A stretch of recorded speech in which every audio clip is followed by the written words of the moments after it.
Highly favored one. Good morning. Tayo po yon.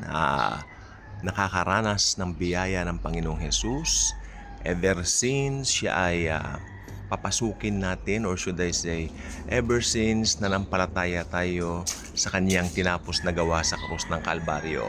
This morning, I would like to tackle very, a very important topic na usually kapag napag-uusapan po natin ito, hindi natin na isisingit ano yung mga possibilities na iba pang pwedeng mangyari right after na madagit ang church. Okay. Yung mga hindi ganun kalalim ang faith sa tinapos na gawa ng Panginoon, sila po ay natatakot na baka sila raw po ay maiwan. In fact, nakapanood ako ng mga videos dito po sa YouTube. Hindi ko na po alam yung mga links. Matagal na po yun. Kung merong ilang panahon na rin po, no? Matagal na rin po kasi itong YouTube nag-i-exist. Nakapanood ako na parang may isang nag-preach na pastor, na iwan siya, na rapture yung iba, na iwan siya. Then tinignan siya ng mga kasamahan niya. Naiwan kayo? Ganon. Parang may pinapahiwatig.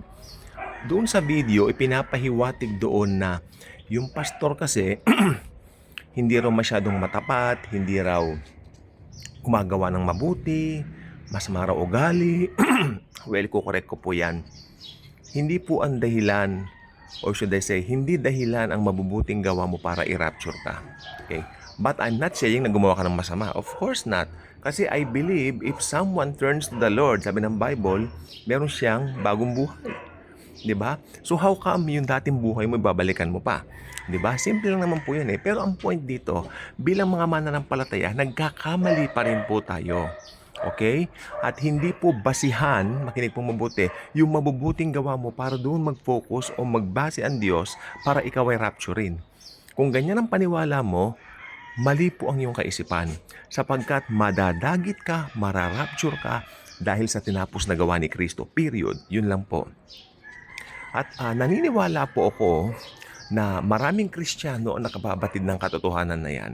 Yung iba parang naguguluhan. Ayun, isa pa yon. Tapos pa ng iba, nakakatakot po. Mga Kristiyano to nagsasabi, nakakatakot, baka maiwan pa pala tayo. So, I mean, yung focus ng cross, hindi masyadong binigyan diin sa kanila o hindi nila napag-aralang mabuti.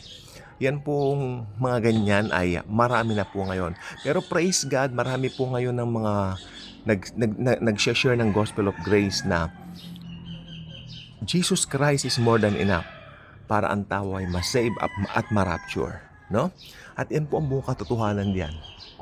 Ay hindi yung mabubuting gawa mo. Hindi mo sasabihin na, mararapture ako dahil gumawa ako ng mabuti. Uy, mararapture ako kasi ako ay matapat sa gawain. 'Di ba? Uy, mararapture ako kasi ako ay nag-Bible study. Ganun ba kababaw ang Diyos na para yun ang maging basihan niya? Hindi po. Ang basihan po ng Diyos ay ang kanyang anak. Did you believe in the finished work of His Son? Then, kung ang sagot mo ay yes, mararapture ka.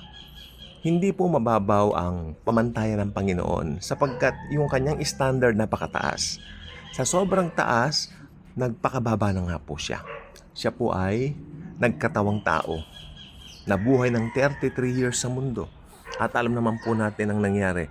Namatay sa krus ng Kalbaryo, binayaran lahat ng kasalanan natin, past, present, future. Kaya ngayon, yan ang basihan para ma-rapture ang isang tao. At naniniwala po ko, ito po ang paniwala ko, sa mga nangyayari po ngayon, escalated po ang mga pangyayari. Hindi ko alam what is happening doon sa shooting incident, doon kay Donald Trump, no? At mabuti po naman nailigtas siya. Tapos gumawa siya ng isang Bible reading. Yung Second Chronicles, may kinalaman po doon sa building of the first temple ni Solomon, no? Natatandaan po niyo yun, yung mga last week's events na nangyaring Bible reading niyan. At marami po nagsasabi na indication na yan na nandyan na po. Planchado na ba? Well, hindi ko pwedeng sabihin sapagkat tulad po ninyo, tayo po ay naghihintay lamang po ng tinatawag na pagdagit po sa atin. It's not our business para magsabi ng ganito ganyan, pero kung pagbabasihan mo yung mga nangyayari, ito lang sasabihin ko, it's very escalating and it's very inviting para magbasa ng mga prophecy ang mga Kristiyano. Ayun, inviting po siya yung mga events, current events. Nagkaroon na ba ng mga current events dati? Of course. Pero yung current events like 2026, hindi pa po. Ngayon lang po nagkaroon ng mga current events na halos tumutumbok sa Bible prophecies. Madami po yan. No? So, shocking. But at least, alam naman natin, hindi tayo dapat matakot. No? Marami pong natatakot, baka raw pumasok na sa tribulation. Well, ang pananampalataya po ay hindi po sumusukat sa nakikita ng mata. We live by faith, not by sight. No? Basta paniwalaan mo na mahal tayo ng Panginoon at sabi ng Bible, we are not going to suffer wrath. Naniniwala ka ba doon? Pag check ang sagot mo, yes, naniniwala ako. Check ang sagot mo, check, mararapture po tayo bago dumating ang 7 years of tribulation. Faith is something na alam mo, naka-built-in sa'yo na. Yes, sa Bible nga may nakalagay And my spirit and the spirit of God knows that I am a child of God. Di ba? Parang may tipong gano'n sa Romans chapter 10. So, gano'n din po tayo. Alam natin na bawat sinalita ng Panginoon sa Bible ay totoo. Sabi nga po ng Biblia, ang aking mga salita hindi babalik ng walang laman. Laging may laman. Ibig sabihin, lahat. No? Kaya nga po ang mga salita niya mapangahawakan natin. No? Sa buhay po natin. Madideclare natin kung sino tayo ayon sa salita ng Diyos. I am blessed, I'm highly favored and greatly blessed. Diba? I am loved by Jesus. He died for me, He cares for me, and He is going to rapture me. Ayon.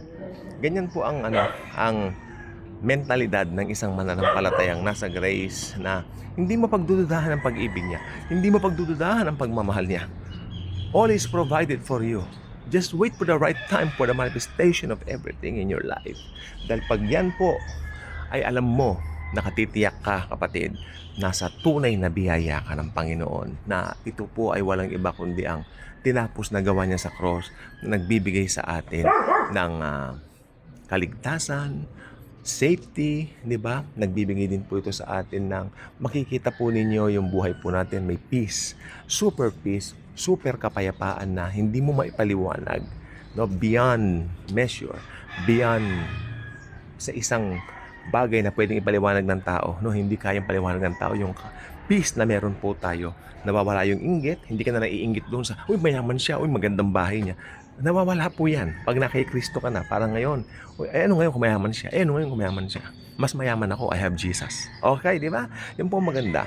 At tayo po ay talagang very excited sa alam natin na mga escalation na yan sapagkat alam ninyo, uulit-ulitin ko po to, ang daming senyales ng second coming. Okay? At yung maraming senyales na yan ng ikalawang pagparito ni Jesus ay nakikita po natin yung mga katuparan or should I say mga patigim na nangyayari po ngayon. Kung malapit na po ang second coming, dahil nandiyan na po ang mga ibang senyales, mas malapit na po ang rapture. Sapagkat ang rapture ay inireveal kay Paul, apostle to the Gentiles, na ito ay isang misteryo na magaganap sa bawat mananampalataya. Banggit dito sa Bible, sa Ikalawang Tesalonica, tayo mga nabubuhay pa hindi mauuna dun sa mga namatay na. Ibig sabihin, meaning yung mga namatay na kay Kristo noon pa, unang panahon. Sila ay bubuhayin muna, then tayo po. At sabay-sabay tayong papaitaas with the glorified body na ibinihis na po sa atin to meet Jesus Christ in the air. Nasa air lang po siya nakasuspend, waiting for us. Siya po mismo waiting for us. Napakasarap, napakaganda. And then sa kanyang second coming, siya naman po ay babalik dito after ng 7 years of tribulation. And then, tayo po ay nasa likuran po niya. Tayo po yung mga saints na nasa likuran ng Panginoong Jesus. Hindi ba kayo nai-inlove sa katotohanan ng pag-ibig ni Jesus sa atin? Kasama tayo. Simula na mag-rapture, simula nang ira-rapture, simula nang ma-rapture tayo, lagi na po niya tayong kasama. At kung ang victory niya, nililid din niya tayo sa kanyang victory. Ganyan po ang Panginoong Jesus. Ganyan ang pag-ibig niya. Kaya huwag mong pagdudahan ang pag-ibig ni Kristo. Huwag mong isipin na hindi ka mararapture. Kung naglaga ka ng tiwala kay Kristo, mararapture ka sa ayaw at sa gusto mo. Ka-good vibes ka na ba? Kung hindi ka ba ka-good vibes, ikaw ay mag-subscribe. Paki-like mo naman itong video.